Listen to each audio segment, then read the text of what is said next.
Oi Maria, tudo bem? Você disse que é taxista, né? E gostaria... Só um momentinho, por favor, Maria. Sou taxista e gostaria de saber se o risco é maior. Apesar que quando sai alguém eu pulverizo o carro com álcool. Será que resolve? Maria, o que resolve é você usar máscara, né? E você precisa usar aquela máscara N95. Apesar de essas importações de máscara N95 terem sido polemizadas, né? Parece que existe uma portaria da Anvisa que, de certa forma, mostra que o uso da máscara N95 produzida por determinadas empresas não está funcionando adequadamente. Depois, se Daniel descobrir esse link aí, máscaras N95 Anvisa, publica, não precisa publicar na live, não, publica só lá embaixo, na própria descrição do vídeo, né, para a gente poder informar isso aqui os pacientes. Mas, teoricamente, o ideal é a máscara. E uma coisa também que eu te oriento você fazer, Maria, isso aqui, ó, é o óculos, tá? Você bota esse óculos aqui, ó. Eu, quando entro na clínica, eu já entro já com esse óculos aqui, que é um óculos de proteção.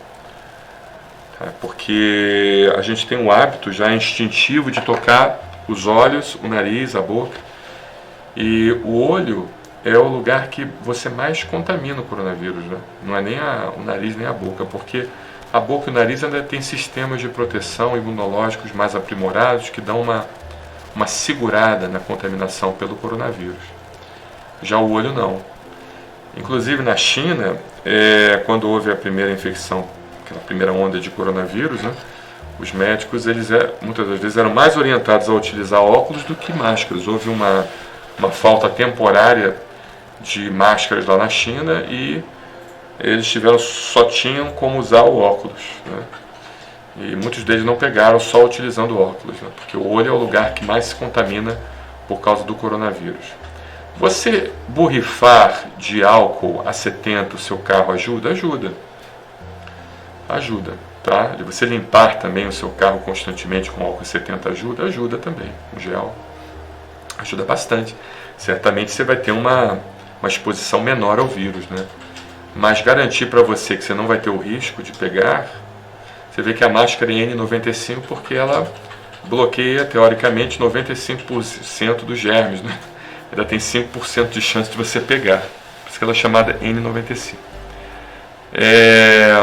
Então, Maria, a minha orientação é você tomar o máximo de cuidado, usar a máscara sempre, usar o óculos, né? Porque pelo menos se você for exposta ao vírus, você vai ser exposta a uma pequena viremia, né? Uma pequena quantidade. Quanto maior a exposição ao vírus, mais grave é a reação que você vai ter. Quanto menor a exposição ao vírus, menos complexa vai ser essa reação, entendeu? Chegar a casos de uma pequena exposição ao vírus servir até como uma vacina para o vírus, por exemplo, né?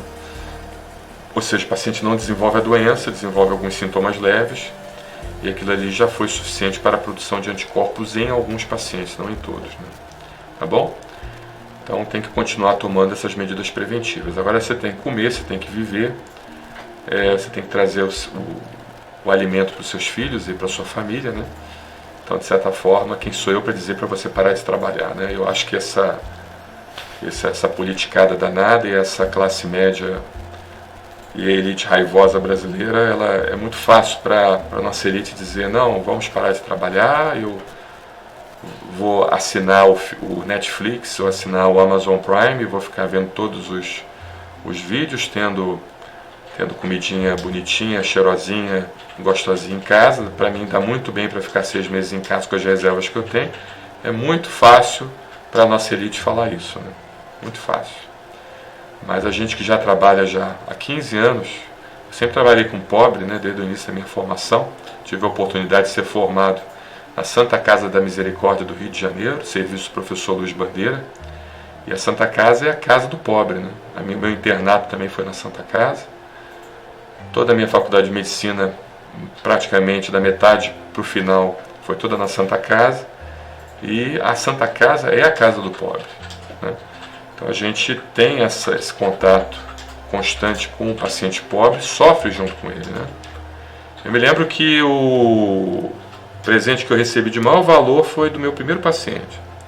Eu no segundo ano de medicina, eu como estudante, supervisionado, ele estava com um quadro de diarreia crônica, isso na enfermaria, na 18ª enfermaria, do professor José Galvão Alves, grande mestre também, devo muito minha formação a ele, e esse paciente estava lá na enfermaria, sofrendo de uma diarreia crônica, sem diagnóstico, processo inflamatório crônico, e foi o primeiro presente que eu recebi, até hoje eu me lembro, né?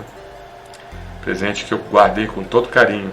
Conseguimos fazer o diagnóstico de doença inflamatória intestinal nele, estava com uma retocolite ulcerativa, mas isso depois de ter passado anos sem diagnóstico, anos, e na Santa Casa, apesar das dificuldades, apesar da falta de recursos, apesar de toda a politicagem que aquela instituição sofria, nós conseguimos fazer o diagnóstico nele e conseguimos então dar uma qualidade de vida maravilhosa. Ele ficou tão feliz, chorou, me abraçou. E no segundo ano de medicina, né? Eu tinha quantos anos? 20 anos de idade.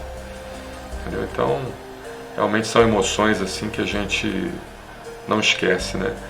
E isso me marcou muito, né? Depois eu tive a oportunidade também de atender muita gente pobre no serviço, o professor Luiz Bandeira, que é um grande mestre, um dos maiores nomes na imunologia do mundo, né?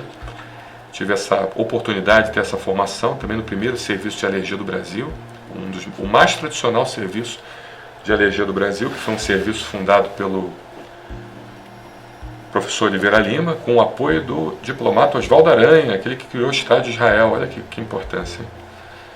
E só de pessoas realmente de condição social ruim. Isso que me inspirou muito a criar o projeto Brasil Sem Alergia, porque eu vi que a área de alergia sempre foi uma área muito elitizada, né? Uma área que você não tinha o apoio de instituições para o atendimento de pacientes pobres, né? A gente não consegue dar o tratamento gratuito porque as portas governamentais sempre se fecharam para a gente, por a gente não ter contrapartida para ninguém. E isso a gente se orgulha em falar isso. Tá? Nunca queremos dar contrapartida para político safado, ficar mamando às custas de governos e recebendo comissões de repasses públicos para a gente. Então, preferimos atuar dessa forma.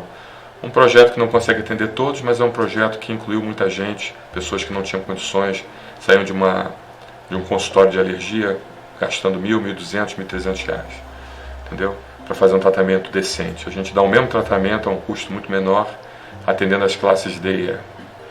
Então, Maria, força, previna-se, entendeu? Continue seu trabalho. Essa forma que esses governadores estão fazendo, eu agora quero minha opinião política aqui, que eu sou um cidadão, além de médico, eu sou um cidadão e tenho esse direito de falar isso. Eu sou contra essa forma de cerceamento da liberdade. Tá? Isso aí é uma coisa horrível. Uma pessoa que quer trabalhar, o direito fundamental de um ser humano é trabalho para o sustento dele, da sua própria família. E pessoas estão sendo tratadas como criminosas porque querem trabalhar. Isso está errado, não está certo. As soluções estão aí. Soluções de diagnóstico, soluções terapêuticas, soluções de vacinação em massa, vacinação para vários tipos de bactérias para que você não complique dessas bactérias. Recursos estão sendo investidos para a produção de medicamentos, né? E existem casos de testagem em massa também, onde você consegue colocar em quarentena aquele que está com problema e deixar para o trabalho aquele que não esteja. Ou seja, por que nós não direcionamos todos esses recursos, em vez de nós superfaturarmos respiradores, né, que é uma vergonha, mais uma vergonha, né? Superfaturarmos insumos farmacêuticos, inaugurarmos elefantes brancos de hospitais de campanha que nem ao menos tem unidade de CTI, a gente realmente ainda proibir o nosso povo de trabalhar. Então eu vejo isso não como uma medida protetiva, não, eu vejo isso como um controle social, infelizmente. E nosso presidente não está todo errado, não, tá bom? Tem que entender que a segunda onda que virá, ela vai ser uma onda avassaladora e não veio ainda por causa dos R$600 mensais. Então não dá mais para ser isentão, não dá para ser isento, não, a gente tem que ter a nossa posição, minha posição é essa. Ok, amigos? Vamos criar realmente uma estratégia eficiente e que não complique mais ainda, né? Não vamos matar o paciente com o próprio remédio. Um abraço, pessoal. Obrigado aí. Muito obrigado, Maria. Muito obrigado pela sua mensagem aqui. Fico à disposição, tá bom? Obrigado.